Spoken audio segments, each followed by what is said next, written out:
Hello दोस्तों, welcome to toppers तक। आज की इस क्लास में जो आपकी क्लास 9th की फिजिक्स चल रही है, ठीक है, जिसे हिंदी में कहते हैं गति, इंग्लिश में कहते हैं मोशन। चैप्टर नंबर 1 है आपका, ठीक है। देखो, अभी तक हम लोगों ने जितना भी पढ़ा है, चाहे आपकी गति हो, विरामावस्था हो, गति की सापेक्षता हो, गति के आपके प्रकार जो हैं वो हो गए हों, ठीक है। इसके बाद आदित राशियाँ, सदिश राशियाँ, दूरी, विस्थापन, जितना चीज़ अभी तक हमने पढ़ा है उसके बेसिस पे जो क्वेश्चंस आपके बन सकते हैं, ठीक है। कैसे क्वेश्चंस? देखो, जो बहुविकल्पीय क्वेश्चंस हैं, एमसीक्यू जिसे कहते हैं, मल्टीपल चॉइस क्वेश्चंस, ठीक है। ये जो क्वेश्चंस आपके बन सकते हैं, जैसे 1 नंबर में जो आता है आपके 20 नंबर में पेपर में आएगा। कितने नंबर का? 20 नंबर का आएगा। तो हमने 10 क्वेश्चंस ऐसे उठाए हैं जो मैंने आपको बताया भी हूँ, ठीक है। आपको हर एक क्वेश्चन, आपके जो नोट्स मैंने बनवाया है, जो अगर आपने नोट्स बनाया होगा, देखो जितने क्लासेस हमारी हो रही हैं उसके अगर आप नोट्स बनाते हैं तो आपके ये जितने क्वेश्चंस मैं आज कराने वाला हूँ, 10 क्वेश्चंस कम से कम कराऊंगा, वो सभी क्वेश्चंस आपके हो जाएंगे, ठीक है दोस्तों। आज की क्लास कम टाइम की रहेगी, लेकिन क्वेश्चंस अच्छे मैं लेकर आया हूँ। और नोट्स से, अगर आपने नोट्स बनाया है, जितने क्लासेस मैं आपको प्रोवाइड करा रहा हूँ, अगर आपने देखा होगा, एक बार भी अगर नोट्स पढ़ा होगा लिखने के बाद, तो सभी क्वेश्चंस हो जाएंगे, ठीक है। क्यों मैं करा रहा हूँ? देखो, 20 नंबर के तो आपके आएंगे ही, 20 मार्क्स के आपके पेपर में मल्टीपल चॉइस क्वेश्चंस आएगा, तो इसलिए मैं आपको क्वेश्चंस करा दे रहा हूँ जिससे कि कोई दिक्कत ना हो। पहली बात, डिफिनीशन जो आएगा, परिभाषा, वो आप नोट से कर ले जाएंगे, ठीक है।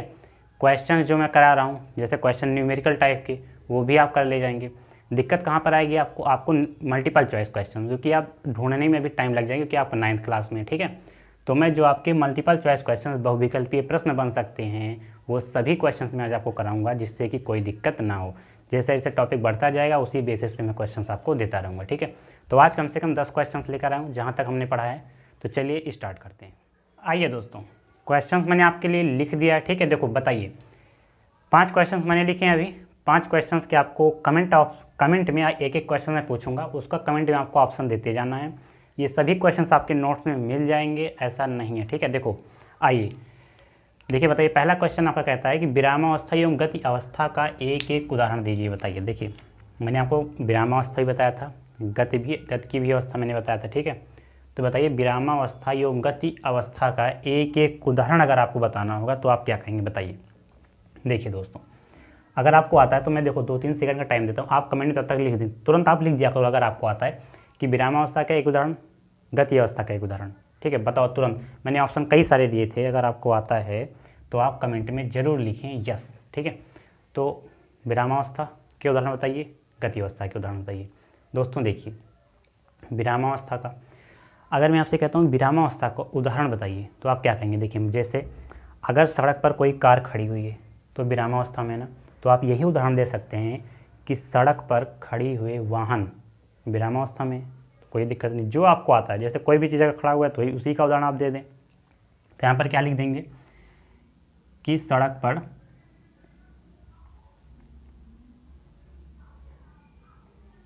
खड़ा वाहन, ठीक है। ये आपका हो जाएगा विरामावस्था का उदाहरण। किसका? विरामावस्था का। विरामावस्था लिख देना। अब हमें बताइए, गति अवस्था का उदाहरण बताइए। अगर मैं आपसे कहता हूँ गति अवस्था का उदाहरण बताइए, तो आप क्या बताएंगे? बताइए, अगर मैं आपसे कहता हूँ कि गति अवस्था का, तो गति अवस्था का आप क्या बता सकते हैं? गति की अवस्था का भी यही चीज़ बता दें कि सड़क पर दौड़ती हुई वाहन। सिंपल सी बात है।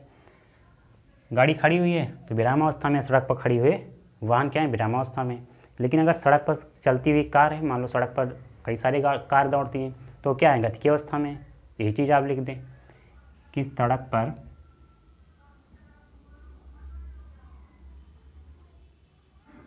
दौड़ते वाहन, ठीक है मेरे भाई। ये किसका उदाहरण आपका हो जाएगा? गति अवस्था का। ये हो जाएगा आपका गति अवस्था का उदाहरण, ठीक है। ये हो गया आपका। बस ऐसे ही सिंपल से क्वेश्चंस के आपको जवाब देने रहेंगे, या आपके मल्टीपल चॉइस क्वेश्चंस आएंगे तो उसमें 4 ऑप्शन रहेंगे, ठीक है। 3 ऑप्शन स्थिर का रहेगा। मान लो आ जाए आपसे कि विरामावस्था के एक उदाहरण बताइए, तो 4 ऑप्शन रहेंगे। 4 चीज़ें स्थिर रहेंगी, मतलब 4 चीज़ें गतिमान रहेंगी, एक चीज़ उसमें रहेगा आपका विरामावस्था, ठीक है। तो उसी में आपको क्या करना है, टिक लगाना रहेगा। तो अभी मैं इस टाइप से लेकर क्वेश्चन आ रहा हूँ।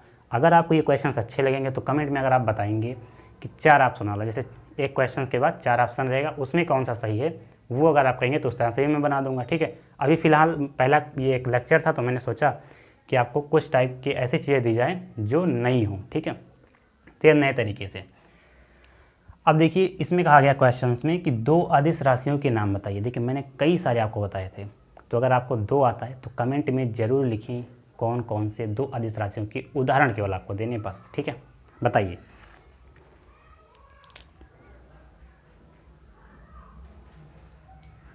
देखिए मैंने आपसे कहा था कि अदिश राशियाँ जिनमें केवल और केवल परिमाण हो, दिशा नहीं ना, केवल परिमाण, केवल और केवल मान की बात पूछी जाती है, ठीक है। तो आप दे सकते हैं दूरी, दूरी भी मैंने आपको बताया था, समय, ठीक है। तो ये सब क्या है दोस्तों, अदिश राशियों के उदाहरण है। जैसे दूरी हो गया, आपका समय हो गया। अगर आप एक दो और देना चाहें तो दाब दे सकते हैं, दूरी, समय, दाब, लेकिन 2 ही पूछा गया तो 2 ही आपको देना पड़ेगा। अब बताइए, देखिए नंबर 3 हो गया आपका, नंबर 2 हो गया, नंबर 3 आपका क्या हो जाएगा, 2 सदिश राशियों के नाम बताइए दोस्तों। 2 सदिश राशियों के अगर आपको मैं पूछता हूँ तो आप कमेंट में लिखिए, तुरंत लिख दिया करो कि हाँ, जैसे मैं लिख रहा हूँ तब तक आप तीसरा क्वेश्चन तुरंत दे दीजिए, ठीक है, जिससे कि लगेगा कि हाँ आप क्वेश्चन को पकड़ पा रहे हैं। तो बताइए 2 सदिश राशियों के नाम अगर मैं आपसे पूछता हूँ तो वो देखिए, सदिश राशियाँ क्या होती हैं, जिनमें परिमाण के साथ साथ दिशा भी होती है, ठीक है। मैंने आपसे कहा था ये चीज़ें, जैसे बल मैंने आपको बताया था, वेग मैंने आपको बताया था, सब उदाहरण बताया था कि बल है, कोई वस्तु है, नीचे से हमको उठानी है। अगर मैं 2 न्यूटन का बल लगा रहा हूँ तो ये कहना गलत हो जाएगा कि 2 न्यूटन का बल आप किस दिशा में लगा रहे हैं, ऊपर की डायरेक्शन में लगा रहे हैं, तो ये बल का हो जाएगा। वेग मैंने आपको बताया था कि अगर कोई चीज़ है, ठीक है, मान लो कोई फुटबॉल वाला मैंने आपको दिया था, उस पर आपने किक किया, तो ऐसे मान लो 2 मीटर पर सेकंड के वेग से किक किया, ठीक है, तो उस पर किस तरफ से, मतलब आगे की डायरेक्शन में किक किया, तो ये वेग का उदाहरण हो जाएगा। तो बल हो गया, वेग हो गया, त्वरण लिख लें, ठीक है। तो ये सब क्या हो जाएंगे, आपके सदिश राशियों के उदाहरण हो जाएंगे, ठीक है। अब देखिए ये बहुत अच्छा सा क्वेश्चन है, क्या अदिश राशियों को गणितीय नियम से जोड़ा, घटाया या गुणा भाग किया जा सकता है, बताइए। पहले जो 4 नंबर क्वेश्चन, इसको मैंने भी आपको बढ़िया से बताया था, अंतर में, अदिश और सदिश राशियों के अंतर में मैंने ये चीज़ें आपको डिस्कस करी थी। क्या अदिश राशियों को गणितीय नियम से जोड़ा, घटाया या गुणा भाग किया जा सकता है, बताइए हमें। हाँ या ना में इसको आंसर देना है बस, और मैं चीज़ें बता दूंगा, ठीक है। देखो दोस्तों, अदिश राशियों को गणितीय नियम से जोड़ा, घटाया जा सकता है, क्योंकि इसमें केवल केवल परिमाण होता है। परिमाण का मतलब मान होता है, तो मान को आप 2 2 4 4 6 8 8 7 15, ठीक है, तो इसमें कोई दिक्कत नहीं है। आप अदिश राशियों को गणितीय नियम से जोड़ा, घटाया, गुणा भाग कर सकते हैं। तो देखिए एग्जाम्पल मैंने आपको बता दिया, तो इसमें केवल केवल क्या लिखना, हाँ, ठीक है, ये आपका आंसर हो जाएगा। देखिए, क्या सदिश राशियों को गणितीय नियमों से जोड़ा, घटाया, गुणा भाग किया जा सकता है, बताइए। जो आपका 5 नंबर क्वेश्चन है, क्या सदिश राशियों को गणितीय नियमों से जोड़ा, घटाया या गुणा भाग किया जा सकता है, बताइए। अगर ऐसा होता है तो आप हमें ज़रूर बताएं। देखिए दोस्तों, मैं आपको बताता हूँ कि सदिश राशियाँ दिया गया ना, इसमें क्या होता है कि दूरी के साथ साथ परिमाण की वही आवश्यकता, दूरी के साथ साथ परिमाण के साथ साथ आपका दिशा की भी आवश्यकता होती है, मतलब मान के साथ साथ दिशा की भी आवश्यकता होती है। तो सदिश राशियों को गणितीय नियम से जोड़ा, घटाया नहीं जा सकता। ये जो है सदिश बीजगणितीय नियम को फॉलो करती है। मैंने आपको बताया वेक्टर अलजेब्रा नियम का इनका अलग सिस्टम चलता है, तो ये अपने नियम को फॉलो करती हैं, गणितीय के नियम को फॉलो नहीं करती हैं। तो इसमें आपको लिख देना है नहीं, ठीक है। ये वेक्टर अलजेब्रा के नियम को फॉलो करती हैं, सदिश बीजगणितीय नियम को फॉलो करती हैं। इसीलिए क्या होता है कि इनको हम गणितीय रूप में नहीं जोड़, घटाया, गुणा भाग कर सकते हैं, ठीक है। तो यहाँ क्या हो जाएगा दोस्तों, नहीं। देखिए 5 क्वेश्चन आपके हो गए। ऐसा नहीं कि मैंने इसको अलग से क्वेश्चन लिखा है, जो मैंने आपको नोट्स में पढ़ाया वही क्वेश्चन हैं ये। अगर आपको इस टाइप के क्वेश्चन चाहिए तो आप कमेंट में हमें ज़रूर बताएंगे, ऑफलाइन कमेंट, जहाँ पर ऑफलाइन जैसे एक लाइव चैट चलता है वो तो जो आपका चलता रहेगा, तो वहाँ पर तो आप कमेंट करेंगे ही ना आंसर के। एक नीचे कमेंट्स का ऑप्शन होता है, ऑफलाइन कमेंट, जब वीडियो मतलब चल रही होगी तब भी होती है, बाद में भी होती है। तो कमेंट्स का जो ऑप्शन होता है उसमें आप कमेंट करना। अगर आपको इस टाइप के, जैसे आपके मान लो 2-3 टॉपिक हो जाते हैं, तो अगर आपको फिर क्वेश्चन इस टाइप से चाहिए और टॉपिक्स पर तो बताइए हमें कमेंट में, ठीक है। तो इसलिए मैंने आपसे कहा कि ये क्वेश्चन ज़रूरी हैं, 20 मार्क्स के आपके पूछे जाएंगे पेपर में, तो इसको आप नोट कर सकते हैं। मैं 5 सेकंड का टाइम देता हूँ, फिर आगे और क्वेश्चन में लिख देता हूँ, ठीक है।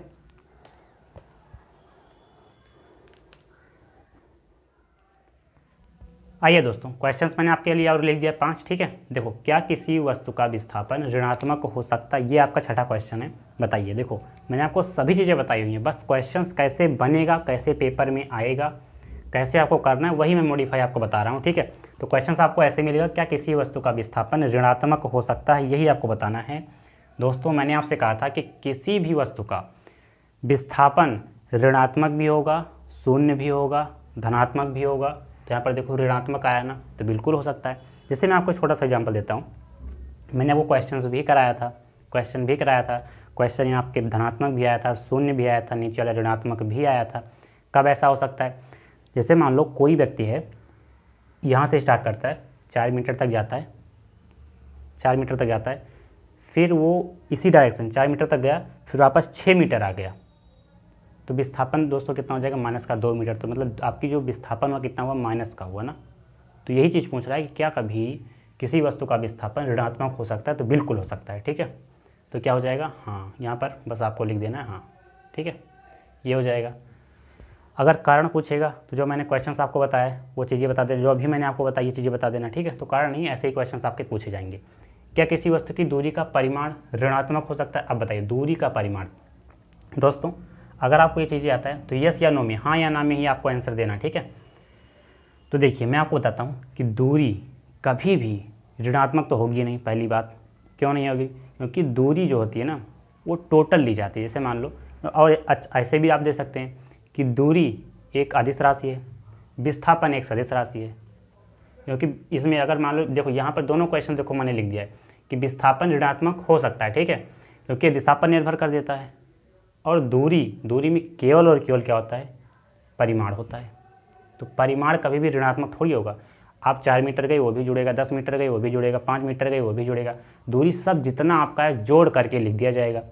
तो दूरी कभी भी क्या होगा? ऋणात्मक नहीं होगा। तो यहाँ पर आपका आंसर क्या हो जाएगा? नहीं, ठीक है। दूरी कभी भी आपका क्या? ऋणात्मक नहीं होगा।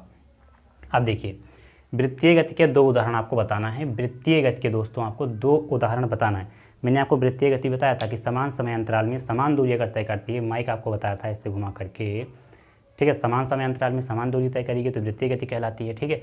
अब वृत्तीय गति के 2 उदाहरण आपको बताने हैं। देखते हैं आपको मतलब आता है कि नहीं, ये आपको जरूर आना चाहिए। वृत्तीय गति के 2 उदाहरण आपको आना चाहिए। अगर आपको आता है तो कमेंट में लिखिए क्या क्या हो सकते हैं।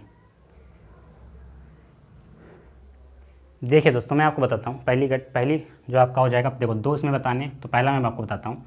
आपने घड़ी देखा है? बिल्कुल देखा। उसमें जो सेकंड वाली सुई रहती है, देखो वो हमेशा ऐसे दौड़ती रहती है। तो देखो दूरी उसकी क्या है? समान है। सुई की जो दूरी है वो हमेशा समान रहती है और दौड़ता रहेगा। तो यहाँ पर आप लिख देना, घड़ी की सेकंड वाली सुई की गति, ठीक है।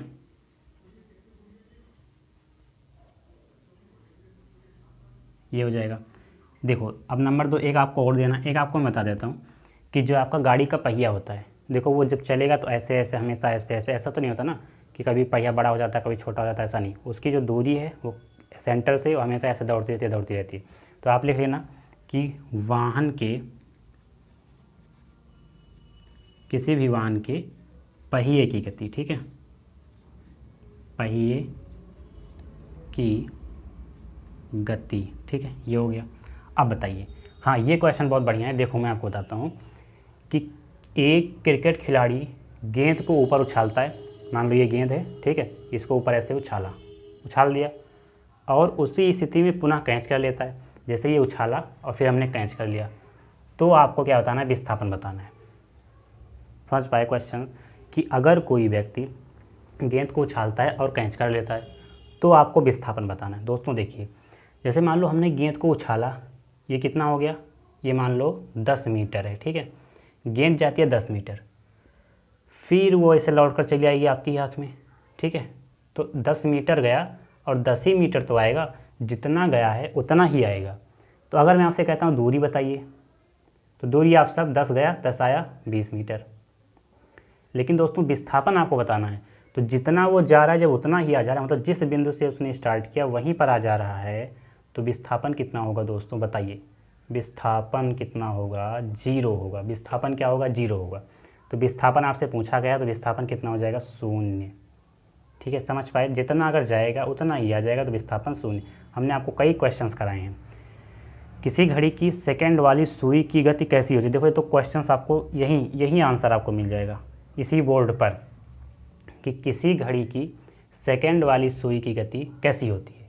देखो घड़ी के सेकंड वाली सुई की गति कैसी होती है, वृत्तीय गति। देखो यहाँ पर वृत्तीय गति मिल गया ना आपको, वृत्तीय गति। अभी मैंने आपको बताया कि सेकंड वाली सुई हमेशा दौड़ती रहती, तो कैसी गति कहलाएगी, वृत्तीय गति कहलाएगी। ठीक है, तो ये 10 क्वेश्चंस आज आपके हो जाते हैं दोस्तों। मैंने सोचा कि आपको एक कुछ अलग टाइप के क्वेश्चंस कराए जाएँ, क्योंकि ये क्वेश्चंस आपको 20 मार्क्स के आने हैं और 20 फिक्स है, कुछ करना ही नहीं आपको, केवल गोला। अगर मान लो गोला बनाने वाला होगा तो आपको केवल गोला कर देना, आंसर फिक्स हो जाएगा। अगर आपको टिक मारने वाला होगा तो टिक कर देना, आंसर आपका फिक्स हो जाएगा।